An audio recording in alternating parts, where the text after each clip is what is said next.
नमस्कार दोस्तों, स्वागत है आप सभी साथियों का एक स्मार्ट स्टडी यूट्यूब चैनल पर। साथियों, एसएससी एमटीएस का पेपर आपका अप्रैल में स्टार्ट होने वाला है।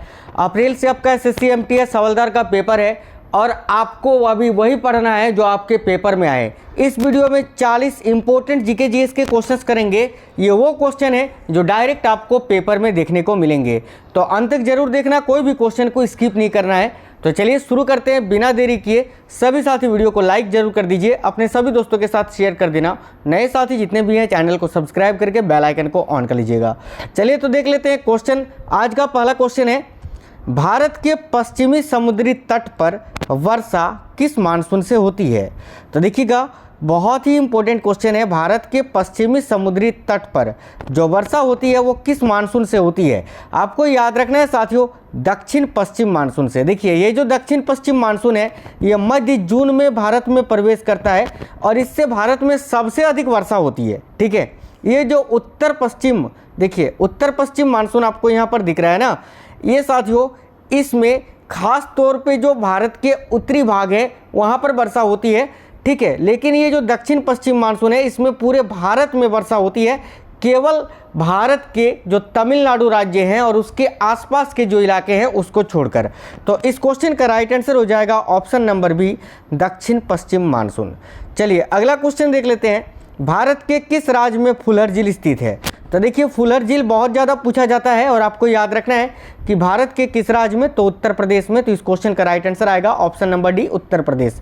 अगला क्वेश्चन है, अरावली पर्वत का सर्वोच्च शिखर क्या कहलाता है?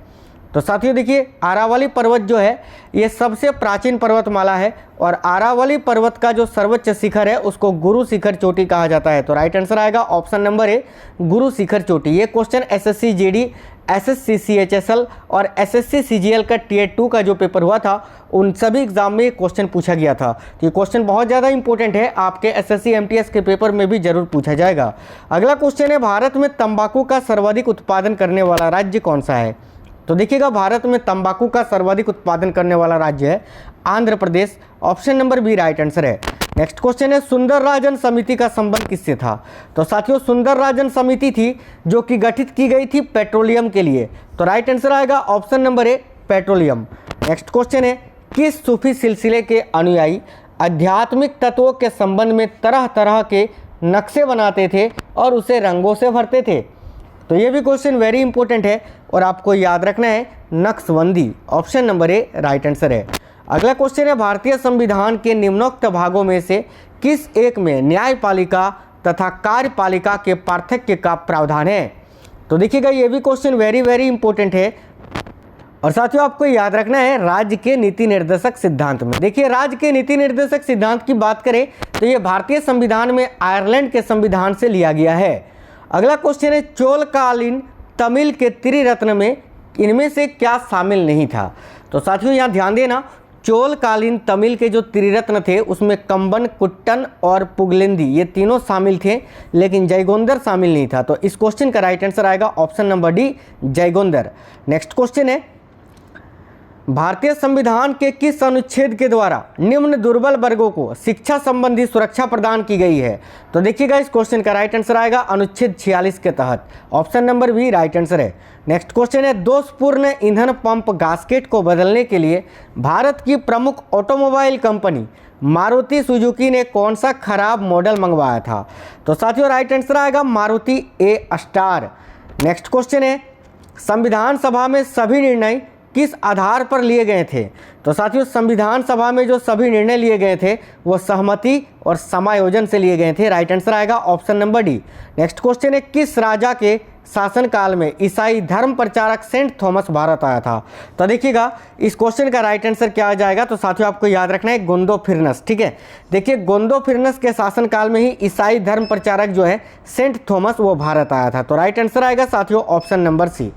नेक्स्ट क्वेश्चन है, निम्नलिखित में से एक भारतीय मौद्रिक नीति के बारे में निर्णय लेता है? तो देखिएगा, इनमें से कौन भारतीय मौद्रिक नीति के बारे में निर्णय ले सकता है या लेता है? तो साथियों राइट आंसर आएगा भारतीय reserve bank. Option number B इस क्वेश्चन के लिए आपका राइट आंसर आएगा। अगला क्वेश्चन है, राष्ट्रपति द्वारा संसद के दोनों सदनों के लिए कुल कितने सदस्यों को नामित किया जा सकता है? तो देखिए साथियों, राष्ट्रपति के द्वारा राज्यसभा में 12 और लोकसभा में 2 एंग्लो इंडियंस को शामिल किया जाता था, लेकिन ये जो 2 एंग्लो इंडियंस है जिनको लोकसभा में पेश किया जाता था, इसको अब समाप्त कर दिया गया है। ठीक है, अभी केवल राज्यसभा में 12 सदस्यों को नामित करते हैं भारत के राष्ट्रपति। तो इस क्वेश्चन का राइट आंसर देखिएगा, ये पहले तो 14 आपका आंसर हो जाता, लेकिन अभी वर्तमान में 12 ही आंसर आएगा। अगला क्वेश्चन है, निम्नलिखित में से कौन अपने आप को बुत्तकेसिन कहता था? बुत्तकेसिन का अर्थ होता है मूर्ति भंजक। तो साथियों राइट आंसर आएगा Mohammad Ghaznavi, option number 1 correct answer है। मोहम्मद गजनवी के आक्रमण के परिणाम स्वरूप इनमें से कौन सा शहर है जो फारसी संस्कृति का केंद्र बन गया था? तो देखिएगा राइट आंसर आएगा Lahore, option number 1 correct answer है। अगला क्वेश्चन है, यज्ञ संबंधी विधि विधानों का पता कहाँ से चलता है? तो यह भी क्वेश्चन वेरी इंपॉर्टेंट है और आपको याद रखना है, यज्ञ संबंधी विधि विधानों का पता जो है वो कहाँ से चलता है? तो साथियों आपको याद रखना है यजुर्वेद से, option number D correct answer आएगा। भारत में दार्शनिक मुद्रा प्रणाली कब शुरू की गई थी? यह भी क्वेश्चन वेरी इंपॉर्टेंट है और आपको याद रखना है, भारत में दार्शनिक मुद्रा प्रणाली की शुरुआत वर्ष 1957 में हुई थी, option number C correct answer है। नेक्स्ट क्वेश्चन है, ब्रिटिश के साथ वेसिन की संधि निम्नलिखित पेशवाओं में से किसने की थी? तो साथियों देखिएगा, ब्रिटिश के साथ वेसिन की संधि जो है वो किस पेशवा ने की थी? तो आपको याद रखना है बाजीराव द्वितीय ने, option number D correct answer है। नेक्स्ट क्वेश्चन है, सबसे अधिक निर्णायक युद्ध जिसने अंग्रेजों के भारत में प्रभुत्व को स्थापित कर दिया था? तो साथियों सबसे अधिक निर्णायक युद्ध था बक्सर का युद्ध, जो 1764 में हुआ था, जिसमें भारत में अंग्रेजों के प्रभुत्व को स्थापित कर दिया था। चलिए नेक्स्ट क्वेश्चन देखते हैं साथियों, सारे क्वेश्चन सिलेक्टेड और इंपॉर्टेंट है, आपको वीडियो जरूर लाइक करना है। चलिए अगला क्वेश्चन देखते हैं, भारत की या फिर संविधान की सभा में प्रयुक्त शब्द जो है सेक्युलर, इसका अर्थ क्या होता है? तो साथियों सेक्युलर शब्द का अर्थ होता है सभी नागरिकों को धर्म एवं उपासना की स्वतंत्रता। नेक्स्ट क्वेश्चन है, किस सुल्तान के काल में खालसा भूमि अधिक पैमाने पर विकसित हुई थी? तो देखिएगा किस सुल्तान के काल में खालसा भूमि अधिक पैमाने पर विकसित हुई थी? तो ये भी क्वेश्चन वेरी इंपॉर्टेंट है, राइट आंसर है अलाउद्दीन खिलजी के समय में। किस वर्ष में नाबार्ड की स्थापना हुई थी? तो आपको याद रखना है 1982 में, option number B correct answer आएगा। पुरापाषाण काल में आदि मानव के मनोरंजन के साधन क्या थे? तो साथियों पुरापाषाण काल में जो आदि मानव हुआ करते थे उनके मनोरंजन के साधन क्या थे? तो आपको याद रखना है शिकार करना, option number A correct answer है। देखिएगा भारतीय इतिहास में 1912 का ऐतिहासिक महत्व क्या था?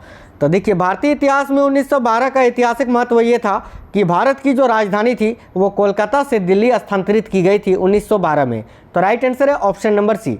निम्नलिखित में से कौन सा नेता कांग्रेस के गर्म दल से संबंधित थे? तो साथियों देखिएगा अरविंद घोष यहाँ आपको दिख रहा है ऑप्शन नंबर ए में, और अरविंद घोष जो है ये कांग्रेस के गर्म दल के नेता थे। सैयद बंधुओं ने मराठों के सहयोग से किस मुगल सम्राट को सत्ताच्युत कर हत्या कर दी थी? तो साथियों राइट आंसर आएगा, देखिएगा सैयद बंधुओं ने मराठों के सहयोग से किस मुगल सम्राट को सत्ताच्युत कर हत्या कर दी थी?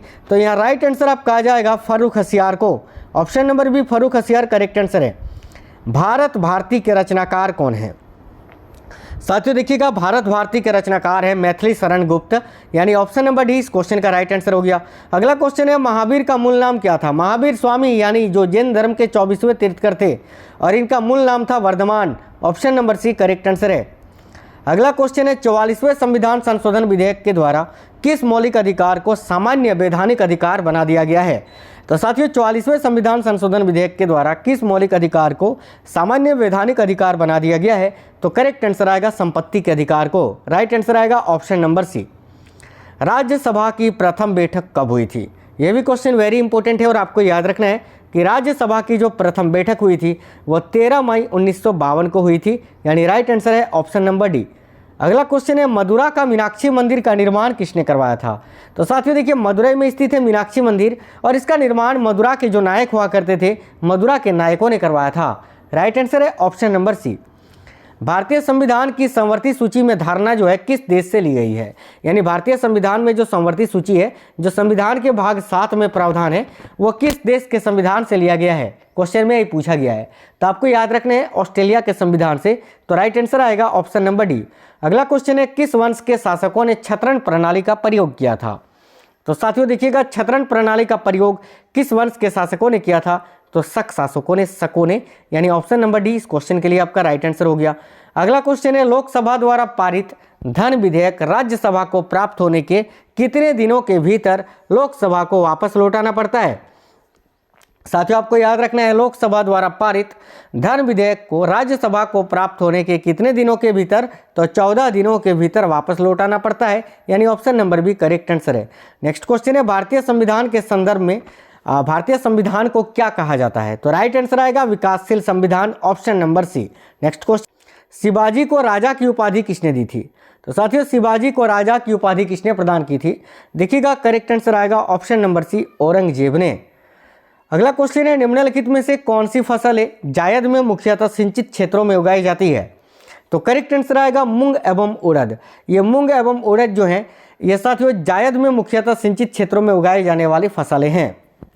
अगला क्वेश्चन है, खुली आकाश नीति क्या है? तो देखिएगा, खुली आकाश नीति का अर्थ होता है मुक्त अर्थव्यवस्था का नीति। देखिए, नगर विमानन मंत्रालय द्वारा निर्यात संवर्धन के लिए प्रारंभ की गई योजना। Option number A correct answer आएगा। खुली आकाश नीति क्या है पूछा गया है, तो याद रखना नगर विमानन मंत्रालय द्वारा निर्यात संवर्धन के लिए प्रारंभ की गई योजना। अगला क्वेश्चन और अंतिम क्वेश्चन है इस क्लास का, देश के व्यावसायिक ऊर्जा खपत में कोयले का योगदान कितना है?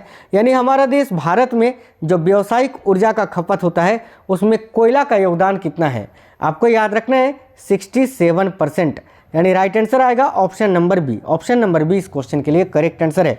तो साथियों ये 40 क्वेश्चन वेरी इंपॉर्टेंट क्वेश्चंस थे। आपको ये वीडियो कैसा लगा है आप हम वीडियो के नीचे कमेंट बॉक्स में कमेंट करके जरूर बताइए।